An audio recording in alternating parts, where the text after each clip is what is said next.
యుద్ధం ఎప్పుడొచ్చినా ఎక్కడొచ్చినా ఆటోమేటిక్గా సంక్షోభం మొదలైపోతుంది. కానీ గోల్డ్ అలా కాదు. వార్ టైంలోనే గోల్డ్కు గోల్డెన్ పీరియడ్ మొదలవుతుంది. ప్రపంచంలో అనిశ్చితి నెలకొన్నప్పుడు, భౌగోళిక ఉద్రిక్తతలు తలెత్తినప్పుడు, యుద్ధాల్లాంటివి వచ్చినప్పుడు గోల్డ్ రేట్ రయ్యమని పెరిగిపోతుంది. కానీ ఇరాన్ ఇజ్రాయెల్ మధ్య ఇంత యుద్ధం జరుగుతుంటే గోల్డ్ విషయంలో రివర్స్ ట్రెండ్ నడుస్తోంది. బంగారం ధరలు పెరక్కపోగా తగ్గుతున్నాయి. ఎప్పుడూ లేనిది ఇప్పుడే ఎందుకు ఇలా జరుగుతోంది?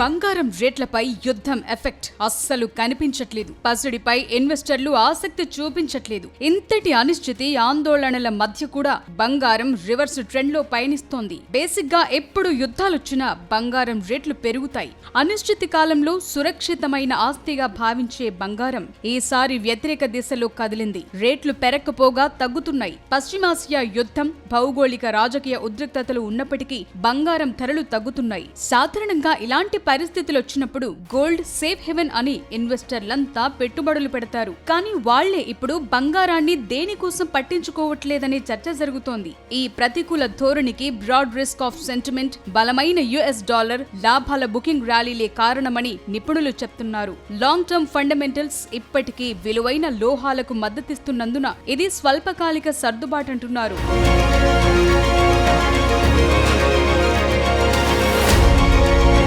అమెరికా, ఇజ్రాయెల్, ఇరాన్ మధ్య 2 వారాలుగా తీవ్రమైన యుద్ధం జరుగుతోంది. ఇదే సమయంలో నిఫ్టీ, సెన్సెక్స్ 5% కంటే ఎక్కువ పతనమయ్యాయి. ఇప్పుడు ప్రపంచంలోనే అత్యంత ముఖ్యమైన వస్తువైన క్రూడ్ ఆయిల్ బ్యారెల్ మాత్రం $100 మార్క్ దాటింది. ఇది ప్రపంచ మార్కెట్లను కలవరపెడుతోంది. సాధారణంగా ఇలాంటి యుద్ధ పరిస్థితులు బంగారం లాంటి అరుదైన లోహాల రేట్లు పెరిగేందుకు కారణమవుతాయి. కానీ ఈసారి ఆ ట్రెండ్ కంటిన్యూ కాలేదు. మల్టీ కమోడిటీ ఎక్స్చేంజ్ లో వెండి ధరలు 14,000 కంటే ఎక్కువ తగ్గాయి. బంగారం ధరలు కూడా క్రమంగా దిగొస్తున్నాయి. భౌగోళిక రాజకీయ గందరగోళ పరిస్థితుల్లో బంగారాన్ని సేఫ్ హెవెన్ గా చూస్తారు. కానీ ఇప్పుడున్న మార్కెట్ డైనమిక్స్ ని మిగతా ఫ్యాక్టర్స్ డిసైడ్ చేస్తున్నాయి. అందులో మొదటిది చమురు ధరల్లో పెరుగుదల. పెరుగుతున్న భౌగోళిక రాజకీయ ఉద్రిక్తతలు విస్తృతమైన రిస్క్ ఆఫ్ సెంటిమెంట్ ని ప్రేరేపించాయి. ఇది పెట్టుబడిదారులను నగదు పెంచేందుకు, అసెట్ క్లాసుల్లో లెవరేజ్డ్ పొజిషన్లు తగ్గించేందుకు ప్రేరేపించింది. ఈ దశల్లో బంగారం లాంటివి కూడా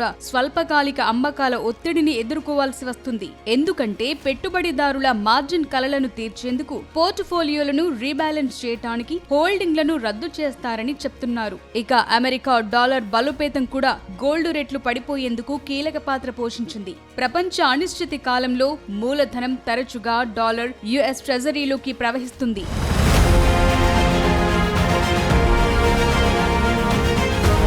ఇది సాధారణంగా విలువైన లోహాలపై భారం పడుతుంది. ఎందుకంటే వాటి ధర డాలర్లలో ఉంటుంది. ఇప్పటికే బంగారం ధరలు పెరిగిన స్థాయిలో ఉండడంతో కొంతమంది ఇన్వెస్టర్లు అస్థిరత పెరిగినప్పుడు లాభాలను లాక్ చేసేందుకు ఎంచుకున్నారు. క్రూడ్ ఆయిల్ ద్రవ్యోల్బణంతో ప్రత్యక్ష సంబంధాన్ని కలిగి ఉన్నందున ప్రస్తుతం పరిస్థితులు భిన్నంగా ఉంటాయంటున్నారు. ఆయిల్ రేట్లు పెరిగితే ద్రవ్యోల్బణం పెరిగిపోతుంది. ఇది ఆర్థిక వ్యవస్థను ప్రతికూలంగా ప్రభావితం చేస్తుంది. యుఎస్ ఫెడ్ ప్రస్తుతం ఉపాధి, ద్రవ్యోల్బణం నిశితంగా పర్యవేక్షిస్తోంది. సెంట్రల్ బ్యాంక్ కూడా ఇన్ఫ్లేషన్ ని 2% దగ్గరే ఉంచాలని లక్ష్యంగా పెట్టుకుంది. ముడి చమురు ధరలు పెరగటం వల్ల లక్ష్యాన్ని సాధించడం కష్టమనే అంచనాలున్నాయి. బలమైన డాలర్ సాధారణంగా బంగారం ధరలపై ఒత్తిడి తెస్తుంది. యుద్ధాలు, అనిశ్చితి కాలంలో పెట్టుబడిదారులు తరచుగా భద్రత, లిక్విడిటీ కోసం అమెరికా డాలర్లు, యుఎస్ ట్రెజరీ బాండ్లలోకి తరలిస్తారు. గోల్డ్ రేట్లు డాలర్లలో నిర్ణయిస్తారు కాబట్టి బలమైన గ్రీన్ బ్యాక్ బంగారాన్ని మరింత ఖరీదైందిగా మార్చింది. ఇదే డిమాండ్ ని కూడా తగ్గించింది. యుద్ధం తగ్గుముఖం పడితే ఇన్వెస్టర్లు తమ focus monetary policy, dollar index, central bank కొనుగోళ్లపైకి మళ్లించే అవకాశాలున్నాయంటున్నారు.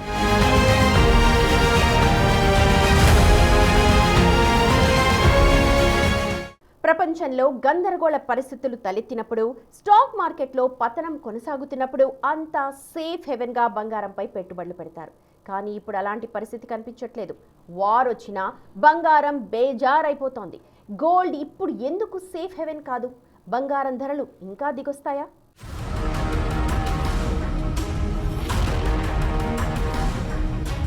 యుద్ధం వస్తే బంగారం ధర ఆకాశాన్ని తాకటం మనం ఎప్పుడూ చూసేదే. కానీ ఇరాన్ ఇజ్రాయెల్ ఉద్రిక్తతల మధ్య బంగారం ధరలు పెరక్కపోగా తగ్గుతుండటం ఆశ్చర్యానికి గురిచేస్తోంది. ఎప్పుడూ సేఫ్ హెవెన్ గా భావించే బంగారం విషయంలో ఈసారి రివర్స్ ట్రెండ్ కు చాలా కారణాలున్నాయి. అందులో మొదటిది డాలర్ పుంజుకోవటమే. సాధారణంగా అంతర్జాతీయ మార్కెట్లో బంగారం ధరలకు డాలర్ విలువకు మధ్య విలోమ సంబంధం ఉంటుంది. యుద్ధం అనిశ్చితి నెలకొన్నప్పుడు పెట్టుబడిదారులు బంగారం వైపే కాకుండా అత్యంత సురక్షితమైన కరెన్సీగా భావించే అమెరికన్ డాలర్ వైపు కూడా మొగ్గు చూపుతారు. ప్రస్తుతం డాలర్ ఇండెక్స్ బలంగా పెరగటంతో ఇతర దేశాల కరెన్సీల్లో బంగారం కొనటం ఖరీదుగా మారింది. దీనివల్ల డిమాండ్ తగ్గి ధరలు స్వల్పంగా తగ్గాయి. యుద్ధం వల్ల క్రూడ్ ఆయిల్ రేట్లు పెరుగుతాయి. అప్పుడు ఆటోమేటిక్ గా రవాణా ఖర్చులు పెరిగి ద్రవ్యోల్బణం పెరుగుతుంది. దీన్ని అదుపు చేసేందుకు America central bank federal reserve వడ్డీ రేట్లను తగ్గించకుండా అలాగే ఉంచే అవకాశం ఉంది. బంగారం మీద ఎటువంటి వడ్డీ రాదు కాబట్టి వడ్డీ రేట్లు ఎక్కువగా ఉన్నప్పుడు ఇన్వెస్టర్లు బంగారాన్ని అమ్మి బాండ్లు, డిపాజిట్ల వైపు టర్న్ అవుతారు. ఈ అంచనా కూడా బంగారం ధరలు పడిపోయేందుకు కారణమవుతోంది. ఇక 2 ఏళ్లు బంగారం అద్భుతమైన ర్యాలీని చూసింది. గతేడాది ఏకంగా 65% లాభాలని. ఇంత భారీ పెరుగుదల తరువాత యుద్ధం లాంటి బిగ్ హెడ్లైన్ రాగానే చాలా మంది ఇన్వెస్టర్లు తమ దగ్గరున్న బంగారాన్ని అమ్మి లాభాలను గడించాలని చూస్తారు. దీనివల్ల మార్కెట్లో అమ్మకాల ఒత్తిడి పెరిగి ధరలు దిగొస్తున్నాయి. యుద్ధం వల్ల ప్రపంచ వ్యాప్తంగా స్టాక్ మార్కెట్లు కుప్పకూలుతున్నాయి. షేర్ మార్కెట్లలో భారీగా నష్టపోయిన ట్రేడర్లు తమ నష్టాలను భర్తీ చేసుకునేందుకు తమ దగ్గరున్న అత్యంత విలువైన ఆస్తైన బంగారాన్ని అమ్ముతుంటారు. లిక్విడ్ క్యాష్ కోసం జరిగే ఈ ఆరాటం కూడా బంగారం ధర తగ్గేందుకు కారణమవుతోంది. ఇక ప్రస్తుతం ఉన్న ధరలు రికార్డ్ స్థాయికి చేరటంతో కొత్తగా కొనుగోలు చేసే వేగాన్ని అవి తగ్గించాయి. డిమాండ్, సప్లై మధ్య ఈ వ్యత్యాసం ధరలపై ప్రభావం చూపుతోంది.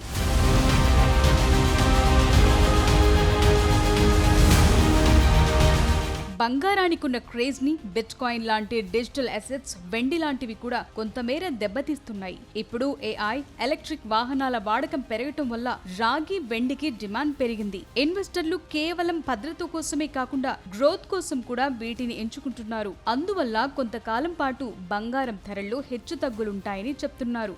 గోల్డ్ రేట్లు ఇప్పుడు అమెరికా ఫెడరల్ రిజర్వ్ వడ్డీ రేట్ల విషయంలో తీసుకునే నిర్ణయంపైనే ఆధారపడి ఉన్నాయి. వడ్డీ రేట్ల తగ్గింపు ఆలస్యమైతే బంగారం ధరలు మరికొంత దిగొచ్చే అవకాశం ఉంది. విదేశీ మారక నిల్వల కోసం చాలా దేశాలు బంగారాన్ని కొనుగోలు చేస్తూనే ఉన్నాయి. కాబట్టి భారీ పతనం ఉండకపోవచ్చనే విశ్లేషణలు కూడా వినిపిస్తున్నాయి. ఈ ఏడాది చివరి నాటికి బంగారం మళ్లీ పుంజుకుని సరికొత్త రికార్డులు సృష్టించే అవకాశం ఉందని అంచనా వేస్తున్నారు. ప్రస్తుతం జరుగుతున్న ఈ రివర్స్ ట్రెండ్ కేవలం ఓ టెక్నికల్ కరెక్షన్ మాత్రమే. బంగారం తన సేఫ్ హెవెన్ లేబుల్ ని పూర్తిగా కోల్పోలేదు. డాలర్, వడ్డీ రేట్ల ముందు దాని ఇంపాక్ట్ కాస్త తగ్గిందంటున్నారు. యుద్ధం మరింత తీవ్రమైన, చమురు సంక్షోభం తలెత్తిన బంగారం మళ్లీ తన గోల్డెన్ పీరియడ్ ని కంటిన్యూ చేస్తుందని అభిప్రాయాలు వ్యక్తమవుతున్నాయి.